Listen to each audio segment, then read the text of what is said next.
लेकिन टाइम आपने बहुत कंज्यूम किया है, 2-2 3-3 मिनट एक क्वेश्चन में। आई थिंक ये बहुत ज्यादा है, टाइम को थोड़ा कम करना है। हिना आपका भी आंसर सही है, वेरी गुड। अस्मा आपका भी सही है। जो हमारा ये क्यू ब्राउजर है, अभी उनका आंसर नहीं आया है। क्यू ब्राउजर बताइए।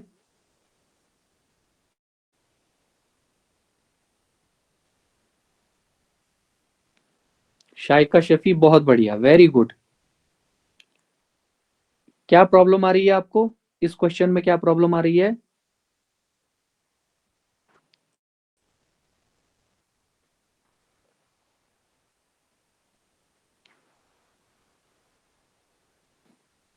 बर्शिना आपने सॉल्व किया?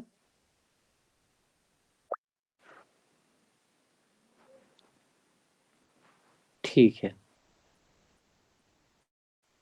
जिन्होंने इस क्वेश्चन को सॉल्व किया, क्या वो बता सकते हैं कि आपने किस मेथड का यूज किया? वही शॉर्ट ट्रिक जो मैंने पढ़ाई, या आपने फॉर्मूला के थ्रू इसको सॉल्व किया? रूमी तो अब इस रेस की पुरानी खिलाड़ी है, नाउ शी नोज।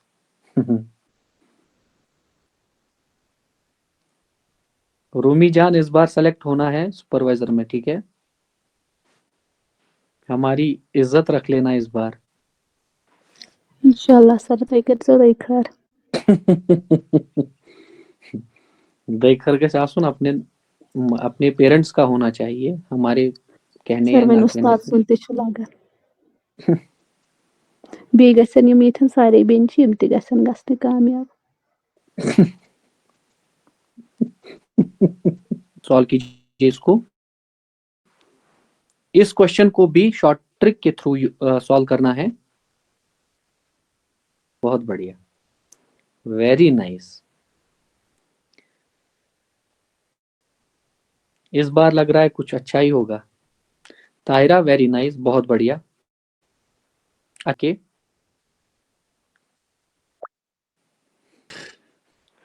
यार ये मत लिखा करो लास्ट स्टेज, मतलब हम इसको किसी और से रिलेट कर रहे थे, हमें लगा।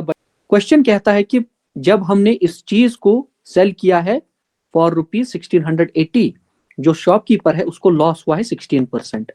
इसका मतलब है, अगर मेरे पास कोई ₹100 या 100 यूनिट्स की कोई चीज है, उसमें लॉस हुआ है 16%, इसका मतलब उसका जो सेलिंग प्राइस होगा वो होगा 84 यूनिट्स। लेकिन क्वेश्चन कहता है कि हमने उसको सेल किया है ₹1680 में। 84 यूनिट्स को किसके बराबर करना है? 1680 के। 1 यूनिट की वैल्यू यहां से आएगी 1680 divided by 84। 4 2s 4 1s, 4 4 16, 4 2s 4 0s, 7 3s 7 6s, 7 0s, 3 1s, 3 2s, 3 0s। 1 unit की वैल्यू आई है 20। इसका मतलब इस चीज की जो जो कॉस्ट प्राइस है वो है 100 × 20 हो गया ₹2000। यानी कि इस चीज की जो कॉस्ट प्राइस है वो है ₹2000। ये कहता है कि अगर शॉपकीपर को 15% डिस्काउंट, 15% प्रॉफिट अर्न करना है, लेकिन 8% डिस्काउंट देने के बाद, तो फिर मार्क प्राइस होना क्या क्या होना चाहिए? कॉस्ट प्राइस हमारे पास है ₹2000 एंड हमें चाहिए क्या? 15% प्रॉफिट। इसका मतलब इसमें 15% इंक्रीज करना है, वो आएगा इसका 10% 200, 5% उसका आधा, वो आएगा 300, यानी कि सेलिंग प्राइस होगा 2300। उसके बाद यहाँ पे क्या करना है? यहाँ पे लिखना है मार्क प्राइस जो है वो हम अज्यूम कर लेंगे 100 यूनिट्स, और उसमें से डिस्काउंट देना है 8%। इसका मतलब 8 यूनिट्स उसमें कम होगा, जो हमारा सेलिंग प्राइस आएगा वो आएगा 92 यूनिट्स। 92 यूनिट्स 2300 के बराबर है। यहाँ पे आपके पास 1 यूनिट की वैल्यू आ जाएगी। जब आपके पास 1 यूनिट की वैल्यू आ जाएगी, उसके बाद आप उससे मल्टीप्लाई करोगे 100 में, आपके पास मार्क प्राइस आ जाएगा। मेरे दिमाग में ये चल रहा है, इससे आंसर आएगा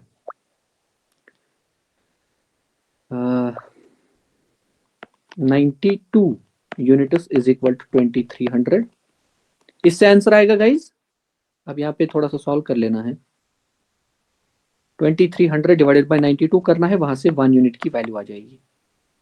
23 into 23 1s 23 4s, 100 divide by 4 होता है 25। हाँ, 1 यूनिट की वैल्यू है 25, इसका मतलब 100 इंटू 25 होता है 2500।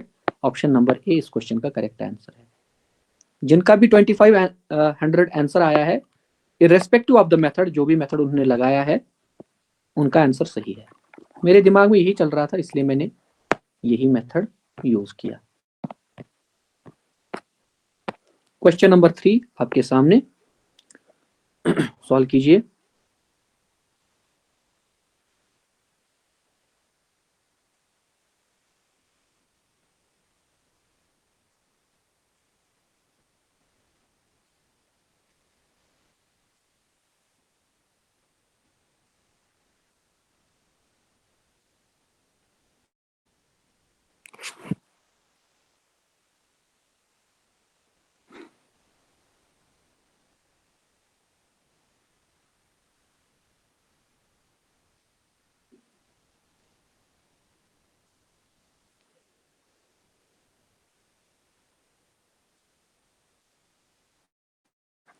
यहां पे आपको शायद इस वाले सेंटेंस से कंफ्यूजन हो सकती है,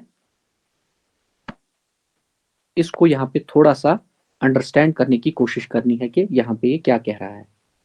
बस अगर आपने इसको क्रैक कर लिया, क्वेश्चन इजी है, इसको क्रैक करना है। If he reduces his speed by 1/15, आपके लिए मैं यहां पे एक हिंट दे सकता हूं, वो ये है कि इसने ये नहीं कहा है कि इसकी स्पीड 1/15 हो गई है। ये कह रहा है कि इसने 1/15 अपनी स्पीड कम की है। यानी कि अगर पहले इसकी स्पीड थी 1500 फॉर एग्जाम्पल, या 150 किलोमीटर्स, इसने अब इसकी स्पीड कितनी है, अब इसकी स्पीड है 1/15 इंटू 150, 15 1s 15 10s, 150 माइनस 10 होता है 140, यानी कि अब इसकी स्पीड है 140। इसने अपनी स्पीड को इस वैल्यू से कम किया है। ये वैल्यू है ना इसकी 10, वो मैंने इसमें सब्ट्रैक्ट कर दी। हाँ रूमी जान, वेरी नाइस, बहुत बहुत बढ़िया। I am highly impressed by your performance, बहुत बढ़िया। बाकियों के लिए मैंने हिंट दी है कि जहां पे आपको प्रॉब्लम हो सकती थी इस क्वेश्चन में, उसके बाद इस क्वेश्चन में कुछ भी नहीं है। इसमें प्रॉब्लम हो सकती थी, मैंने अंडरस्टैंड करवाया आपको कि ये क्या है। बस इसके बाद इस क्वेश्चन में कुछ भी नहीं है। 2 इक्वेशंस बनानी है, उसके बाद सॉल्व करना है।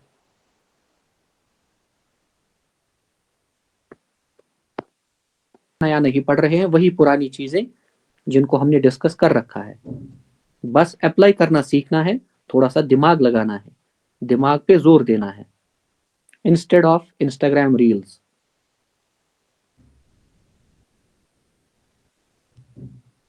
हम ध्यान देना है, क्लास में ज्यादा ध्यान देना है, एंड प्रैक्टिस में ज्यादा ध्यान देना है, अगर आपको अपनी लाइफ बनानी है, ठीक है। अदरवाइज रील्स ही देखते रहोगे पूरी लाइफ, एंड फाइनेंशियली फिर बाद में डिपेंडेंट हो जाओगे किसी और पे। जो घर में फाइनेंसेस कंट्रोल करता है वही डिसीजंस कंट्रोल करता है, ठीक है, इसका ध्यान रखिएगा।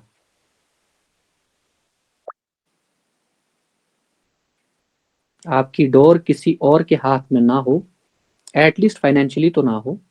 रिस्पेक्ट अलग बात है, बाकी सब कुछ अलग बात है, लेकिन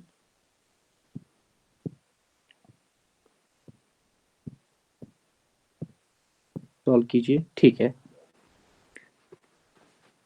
क्वेश्चन कहता है कि एक पर्सन है, he can reach a certain place in 40 hours. इसका मतलब, या बस यहाँ पे टाइम दिया हुआ है, स्पीड को मान लेते हैं s एंड डिस्टेंस को मान लेते हैं d। Speed is equal to distance divided by time, time given है वो है 40 आवर्स। उसके बाद कहता है कि if he reduces speed bye 1/15, इसका मतलब है कि अगर इसकी स्पीड हमने मानी है s में से कितना कम हुआ है, 1/15 s कम हुआ है। जरा इसको सॉल्व कीजिए, यह आएगा 15s minus s divided by 15। 15s minus s होता है 14s डिवाइडेड बाई 15। यानी कि अगर ये 1/15 अपनी स्पीड को कम करेगा, उसके बाद इसकी स्पीड बचेगी 14s डिवाइडेड बाई 15।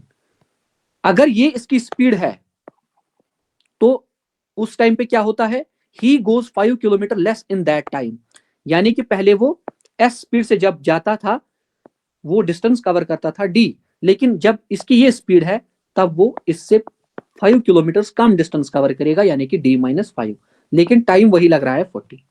बस इसको सॉल्व करना है। कैसे करेंगे? 5 3 इज 15, 5 8 इज 40, इस 8 से यहां और इस 8 से यहां मल्टीप्लीकेशन, ये आएगा 14 into 8 into s is equal to 3 into d हो गया 3d माइनस 3 इंटू 5 हो गया 15। जो s की वैल्यू है वो है d बाई 40। जरा इस s की वैल्यू को यहाँ पे पुट कीजिए इस वाली इक्वेशन में। यह आएगा 14 into 8 into d divided by 40 is equal to 3d minus 15।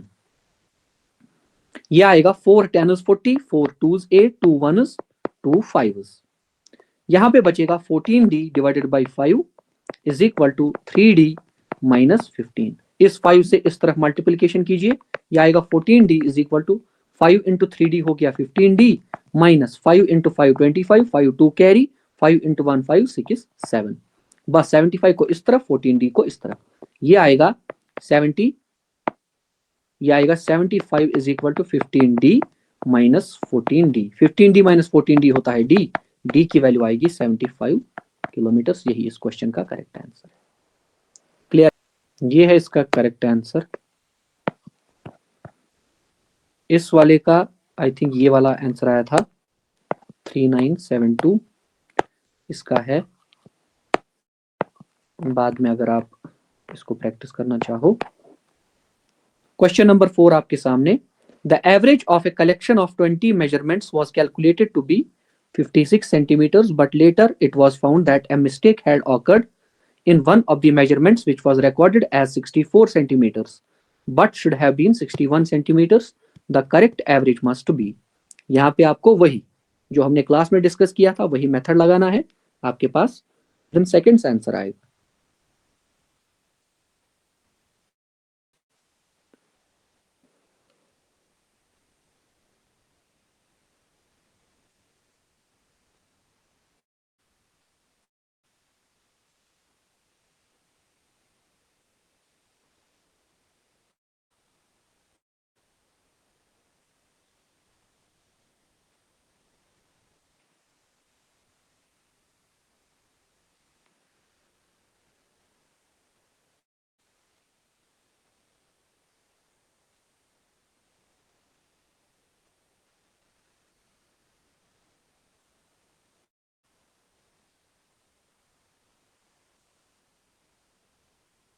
Very good Tahira, आपका आंसर करेक्ट है, बहुत बढ़िया। आप लिखोगे पहले average is equal to sum of item divided by number of items, आपके पास सम आ जाएगा, बिकॉज यहाँ पे इसका जो एवरेज है वो दिया हुआ है 56 इज इक्वल टू सम नहीं पता है लेकिन नंबर है 20, इसका मतलब 56 इंटू 20 ये आएगा सम के बराबर। 0 2 6 is 12, 2 2 5 is 10 11, सम आएगा 1120। जब आप इसको ठीक करोगे एवरेज आएगा आपका कितना 1120। सम है, इसमें से जो गलत वैल्यू है उसको सब्ट्रैक्ट करना है 64, जो सही वैल्यू है उसको वापस ऐड करना है डिवाइडेड बाय 20। माइनस 64 प्लस 61 होता है माइनस 3, 1120 माइनस 3 होता है 1117 डिवाइडेड बाय 20। अगर कभी ऐसा है ना यहाँ पे, हाँ आपका आंसर मैंने देखा। अब यहाँ पे जो है यहाँ पे डिवाइडेड बाय 20 है एंड ऊपर ऐसी वैल्यू है जो सीधा इससे कट नहीं रही है सिंप्लीफिकेशन के टाइम पे। इसके लिए आप क्या याद रखोगे, इससे पहले भी मैंने शायद बताया है, ऊपर अगर कुछ भी है, मैं यहाँ फिलहाल के लिए 1 लिख रहा हूं, ऊपर अगर कोई ऐसी ही वैल्यू है एंड नीचे डिवाइड है 2 से, वो सीधा सीधा नहीं कट रही है, प्रॉब्लम हो रही है उसको काटने में, आप क्या करोगे डिनोमिनेटर में भी मल्टीप्लाई 5 एंड न्यूमरेटर में भी मल्टीप्लाई 5। जैसे फॉर एग्जांपल यहाँ पे है 64.37 डिवाइडेड बाय 2, डिवाइडेड बाय 2 करना है ना, इंस्टेड कि आप दिमाग लगाओ फिर इसको सॉल्व करो, वो ये आप सीधा सीधा क्या करो, नीचे इंटू 5 ऊपर इंटू 5। नीचे क्या आएगा, नीचे आएगा 2 5 is 10, ऊपर आएगा 5 7 35, 5 3 carry, 5 3 is 15 16 17 18, 8 1 carry, 5 4 is 20, 20 plus 1 होता है 21, 1 2 कैरी, 5 6 is 30 31 32। पहले ऑलरेडी 2 डिजिट्स के बाद यहाँ पे डेसिमल था, नीचे एक और 0 आया है, इसकी वजह से जो डेसिमल है वो एक प्लेस इस तरफ शिफ्ट होगा। पहले 2 प्लेसेस के बाद डेसिमल था, अब 3 प्लेस के बाद डेसिमल आपको ड्रॉप करना है। आंसर आएगा 32.185। बिना दिमाग लगाए आपके पास ये आंसर आएगा। समझ में आया?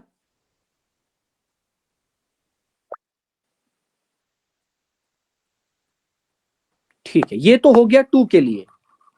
अब अगर ऐसी ही कोई ऊपर गड़बड़ वाली वैल्यू ऊपर है, फॉर एग्जांपल 4135 डिवाइडेड बाई 4, या यहां पे 41351 डिवाइडेड बाई 5, अगर नीचे 5 हुआ, ऊपर कोई गड़बड़ वाली वैल्यू है ऐसी डेसिमल्स में, या ऐसी कोई वैल्यू जो सीधा सीधा 5 से नहीं कट रही है, आपको हमेशा याद रखना है अगर 5 से कोई कटेगा भी, आप चाहो तो आप उसको भी वैसे ऐसे ही कर सकते हो, वहां पे भी आपका करेक्ट आंसर आएगा।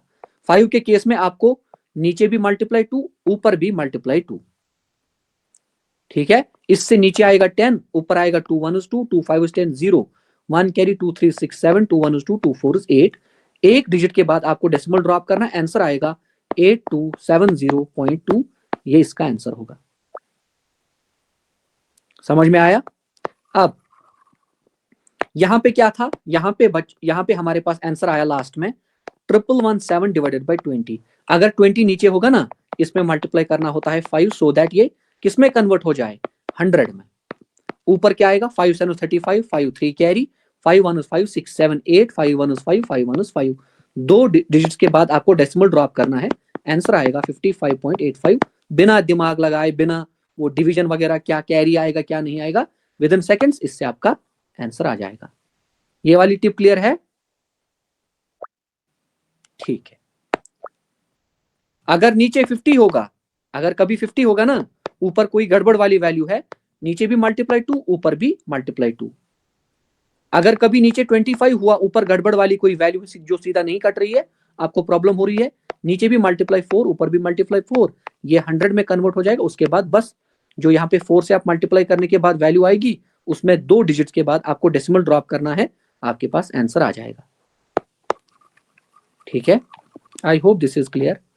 इस क्वेश्चन का करेक्ट आंसर यही है, ऑप्शन नंबर सी, 55 इसका आंसर है ये 55.85।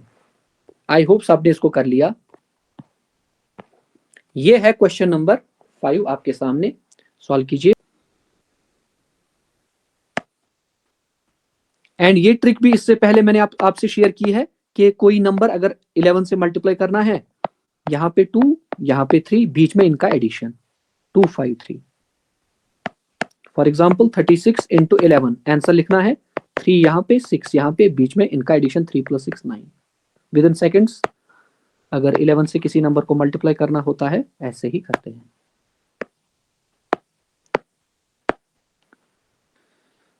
इजी क्वेश्चन है ये वाला, मैंने ये क्लास में बहुत बार कराया भी है।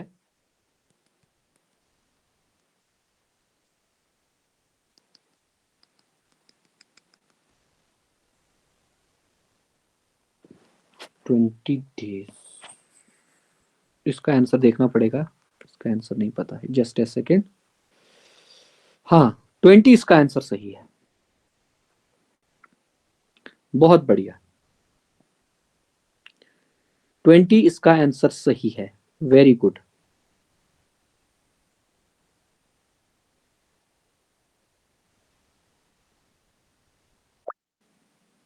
शायका आपने किया?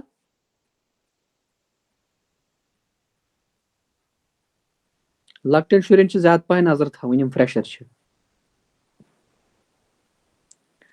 ठीक है, बहुत बढ़िया, आगे चले फिर। इसका आंसर यही है 20।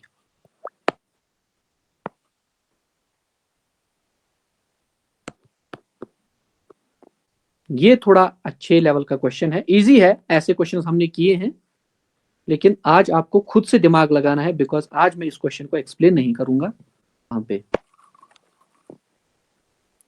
जो स्टार्ट होती है किससे, लेटर आर से।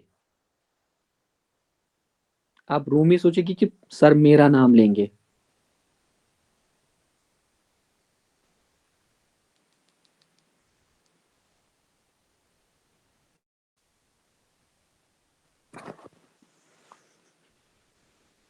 आपका आंसर आया है, एक बार इसको देखना पड़ेगा। हाँ, आपका आंसर सही है, बहुत बढ़िया, वेरी नाइस। आपसे सॉल्व होते थे ये क्वेश्चन?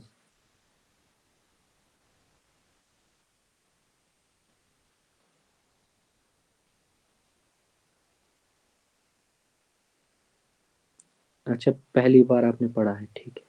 हिना, आपने शायद पढ़ा है, हैं? आप भी इस रेस के पुराने खिलाड़ी हो। पहला केस क्या है? A train 150 meters long crosses a milestone in 15 seconds. Milestone को आपको पॉइंट ऑब्जेक्ट ट्रीट करना है, जैसे जो ट्रेन, जैसे एक ट्रेन थी ना, फिर हम क्या कहते थे? फिर हम कहते थे ये ट्रेन ने किसी इलेक्ट्रिक पोल या किसी पर्सन को क्रॉस किया। इस ट्रेन ने इलेक्ट्रिक पोल, अब ये पूरा ही हट रहा है,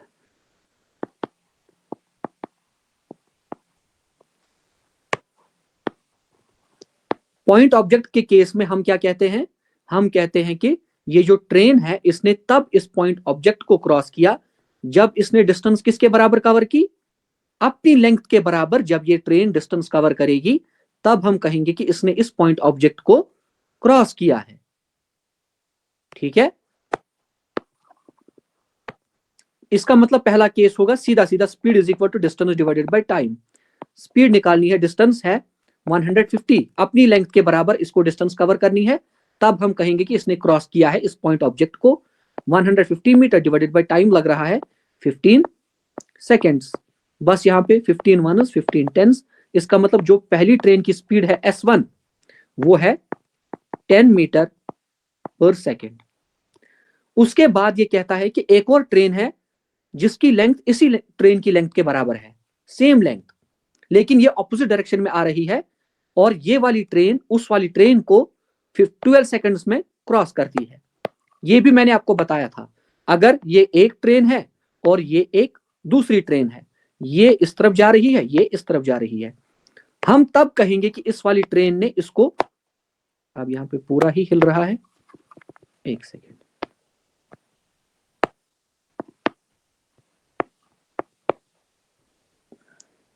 ये इस तरफ जा रही है और ये वाली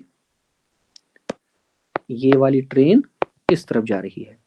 हम तब कहेंगे कि इस वाली ट्रेन ने इस वाली ट्रेन को क्रॉस किया।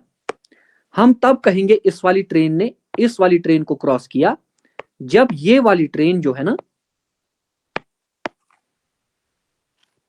ये वाली ट्रेन इस तरफ जब जाएगी, एक तो ये लेंथ इस वाली ट्रेन की लेंथ के बराबर इसको डिस्टेंस कवर करनी है, दूसरा अपनी लेंथ भी कवर करनी है, तब ये बाहर आएगी ना। ये ट्रेन जब इस ट्रेन की लेंथ और अपनी लेंथ के बराबर डिस्टेंस कवर करेगी तब हम कहेंगे कि इस वाली ट्रेन ने इस ट्रेन को, एक तो इतनी डिस्टेंस इसने कवर की, दूसरा इसको बाहर भी आना है ना। इसका मतलब जो इसने डिस्टेंस कवर की होगी वो दोनों ट्रेन की लेंथ के बराबर इसने डिस्टेंस कवर की होगी। इसका मतलब दूसरे केस में जो डिस्टेंस होगी वो होगी 150 मीटर प्लस 150 मीटर्स। क्रॉस किया है 12 सेकंड्स में, नीचे आएगा 12। बस यहां पे अब हमें स्पीड लिखनी है, लेकिन ये कहता है एक ट्रेन ऐसे आ रही है, एक ट्रेन ऐसे आ रही है।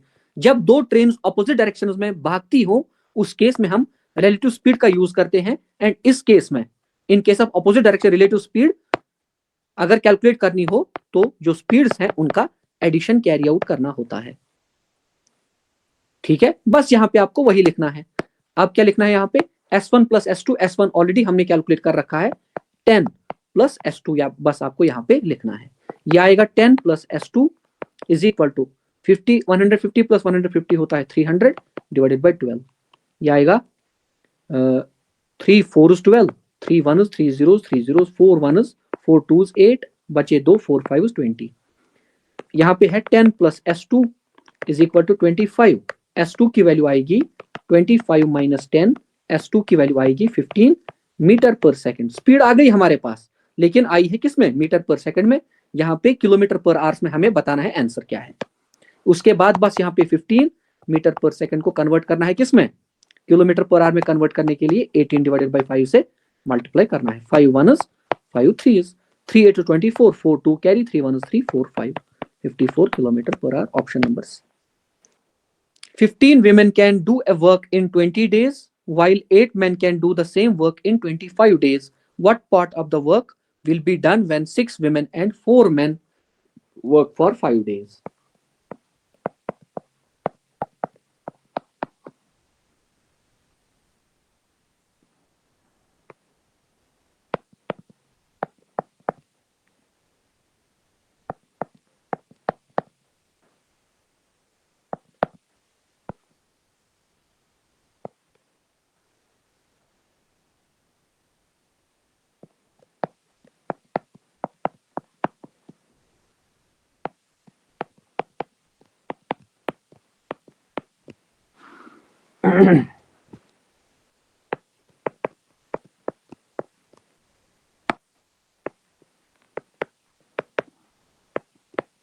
मेरा सॉल्यूशन कोई भी कॉपी नहीं करेगा, because I am not sure कि मेरा सही है या गलत है। हर कोई अपने दिमाग से सोचेगा।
जिनका भी आंसर आ रहा है 1/5, उनका आंसर सही है, बिकॉज 20% की वैल्यू होती है 1/5। बहुत बढ़िया। अगर आपने इसका आंसर निकाला है तो मेरे हिसाब से आपके 10 आउट ऑफ 10 पक्के हैं इस सेक्शन में। ये one of the difficult question आज के सेशन का है। आपको नहीं लग रहा होगा, बिकॉज आपको समझ में आ गई हैं चीजें, बट ये काफी अच्छा क्वेश्चन है। सबने सॉल्व किया? ऐसे क्वेश्चन हमने कल की क्लास में सॉल्व किए हैं। मैंने कल आपसे कहा था कि इक्वेशन बनानी है तो उसके बाद रेशो आएगा आपका। जब रेशो आता है, अगर वैल्यू देनी होती है किसी रेशो से, वहां पे कॉमन फैक्टर इंट्रोड्यूस करना होता है। इसका मतलब एक वुमन उसकी एफिशिएंसी है 2 यूनिट्स, एक मैन उसकी एफिशिएंसी है 3 units.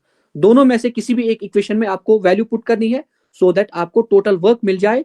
Once you find the total work, उसके बाद कहता है कि 6 women and 4 men 5 दिन के लिए काम करेंगे। वो काम कितना होगा? ये काम करेंगे 120 यूनिट्स। मैंने निकाला 120 यूनिट 600 का 20% है। 20% की फ्रैक्शनल वैल्यू होती है 1/5। इसका मतलब इसका आंसर है 1/5। आई होप सबने इसको सॉल्व कर लिया होगा। अगले क्वेश्चन से इस पे आने से पहले मैं कुछ चीजें आपको समझाऊंगा, उसके बाद आप इस क्वेश्चन को सॉल्व करोगे। ये जो क्वेश्चन है ना, विच fraction among the following is the least, ये कहता है कि इन चारों फ्रैक्शंस में से कौन सा फ्रैक्शन सबसे छोटा है, किसकी वैल्यू सबसे कम है। ऐसे जो क्वेश्चंस हैं उनको सॉल्व करने के दो तरीके हैं। एक तरीका है सीधा सीधा शॉर्टकट, जो आपको आता है कि हर किसी को डिवाइड करना है। यहाँ पे 11 6 डिवाइडेड बाई 11 ऐसे करोगे आप, उसके बाद 5 डिवाइडेड बाई 10 या 5 डिवाइडेड बाई 10 ऐसे ही होता है 0.5, उसके बाद 9 डिवाइडेड बाई 13, उसके बाद 8 डिवाइडेड बाई 15। ऐसे ऐसे सॉल्व करोगे आप, एक दो डिजिट्स निकालनी है, उसके बाद आप पता कर पाओगे कि इनमें से सबसे छोटा कौन है। ये तो एक तरीका, ये तो सबको ही आता है। दूसरा तरीका यहाँ पे क्या है? दूसरा तरीका है, फॉर एग्जाम्पल मैं आपसे कहूं कि 3/5 और 4/7 से इन दो फ्रैक्शंस में से कौन सा छोटा है, कौन सा बड़ा है। आप क्या करोगे? आप निकालिए 5 and 7 का एलसीएम। आप निकालिए 5 and 7 का एलसीएम। दोनों प्राइम नंबर्स है ना, इसलिए इनका एलसीएम आएगा 35। क्या आएगा? 35। अब 5 इंटू 7 हो गया ना 35। अगर नीचे फ्रैक्शन का रूल क्या है या रैशनल नंबर्स का रूल क्या है या रेशो का रूल क्या है, अगर आपने नीचे किसी नंबर से डिवाइड किया, फ्रैक्शन या रेशो को सेम रखने के लिए ऊपर भी उसी नंबर से मल्टीप्लाई करना है। यहाँ पे 7 को 35 बनाने के लिए मल्टीप्लाई 5, ऊपर भी मल्टीप्लाई 5। यहाँ पे आएगा 3 7 21, नीचे आएगा 5 7 35। यहाँ पे आएगा 4 5 20, नीचे आएगा 7 5 35। यहाँ पे अब मुझे कौन बताएगा कि इन दो में से कौन सा बड़ा है? कौन बताएगा? ये क्लास 4th के बच्चों को मैं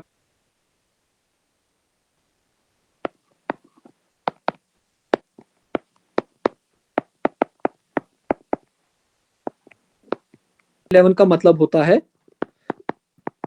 0.54, 5/10 का मतलब होता है 0.5, 9/13,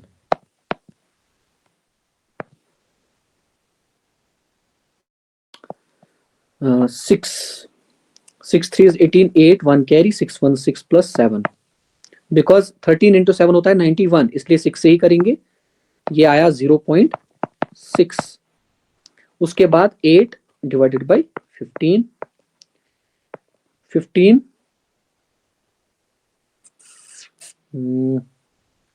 5 5 5 25, 5 2 कैरी, 5 1 5 6 7, 15 3s, ये है 0.53, ये है 0.54, ये है 0.6। इसका मतलब 5/10 सबसे छोटा है, इसका मतलब यही इसका आंसर है। अगर यहां पे नीचे कुछ छोटे छोटे वैल्यूज होते ना, उनका मैं एलसीएम ले लेता। फॉर एग्जांपल ऐसे होता,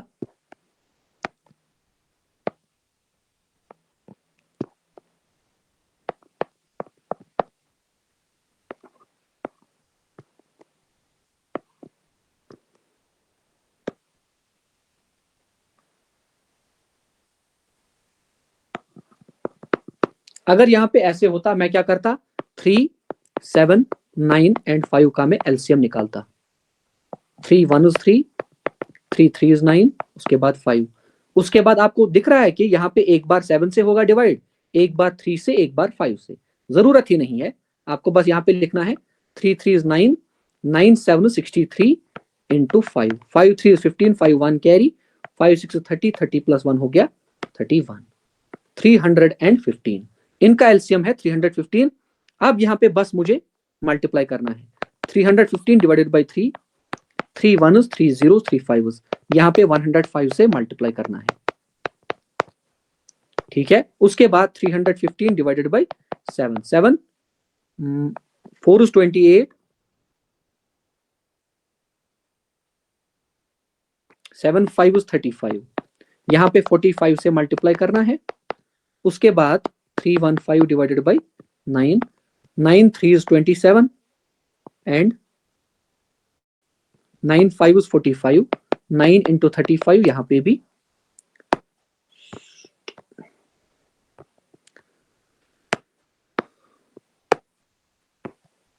पे भी ऊपर भी 35, यहाँ पे 315 डिवाइडेड बाई 5, 5 6s 30,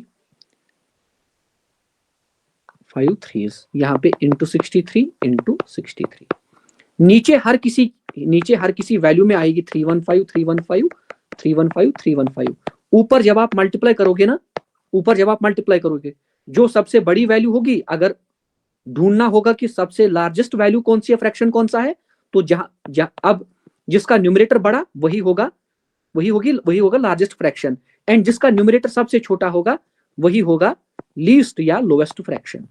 समझ में आया कैसे करना है इसको एग्जाम में? अगर नीचे वैल्यूज थोड़े छोटे होंगे, डिनोमिनेटर सेम बना के, ठीक है, एलसीएम लेना है। उसके बाद आपको सीधा सीधा दिख जाएगा कि कौन सा बड़ा है, कौन सा सबसे बड़ा है, कौन सा छोटा है।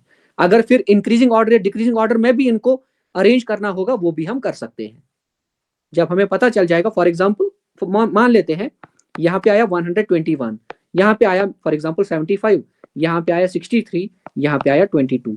अब अगर हमें इनको अरेंज भी करना होगा, इंक्रीजिंग ऑर्डर में इनका अरेंजमेंट होगा 22 डिवाइडेड बाई 315, ठीक है। इंक्रीजिंग ऑर्डर इनका 63 divided by 315, 75 divided by 315, 121 divided by 315. And इनका डिक्रीजिंग ऑर्डर क्या होगा?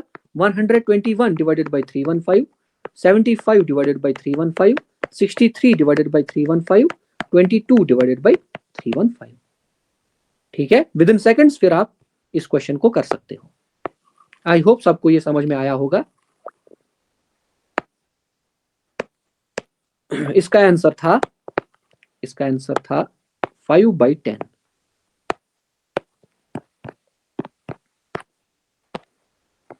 बस 2 क्वेश्चंस बचे हैं, इसको सॉल्व कीजिए. ये रेशियो एंड प्रपोर्शन जो है ना हमारा टॉपिक, उसी पे बेस्ड ये क्वेश्चन है. पाई चार्ट को पढ़ना है, ध्यान से पढ़ना है, उसके बाद क्वेश्चन को सॉल्व करना है.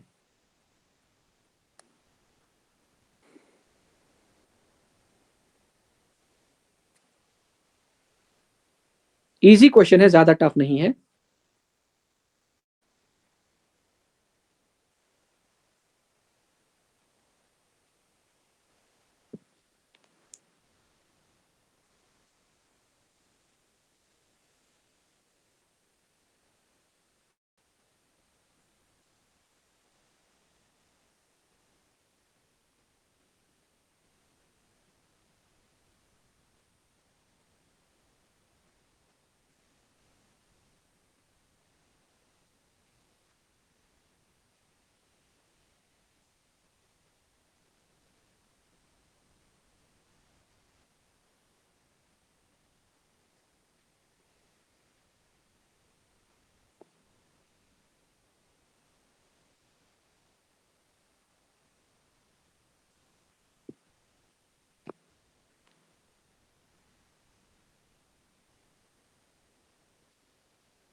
सॉल्यूशन कोई नहीं दिखेगा, हो सकता है ये गलत हो.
ताहिरा आपका आंसर सही है।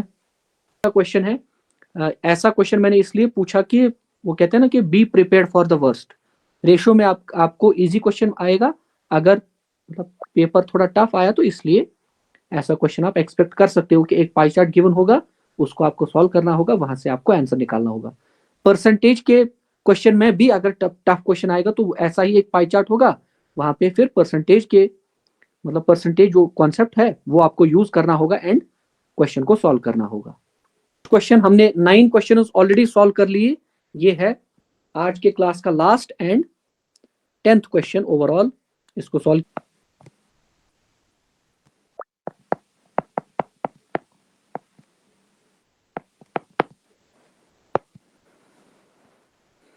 किसी का आंसर आया?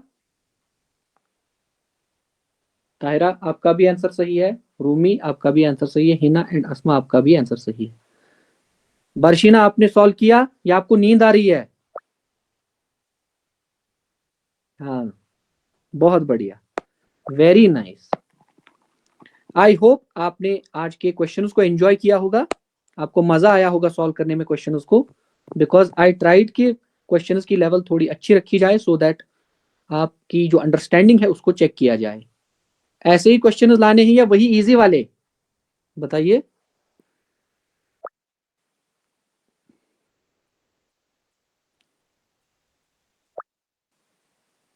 ठीक है, कल हम और 10 क्वेश्चन सॉल्व करेंगे एंड परसों और 10 क्वेश्चन सॉल्व करेंगे। उसके बाद 1-2 दिन हम ऑफ लेंगे, उसके बाद हम रीजनिंग पोर्शन स्टार्ट करेंगे।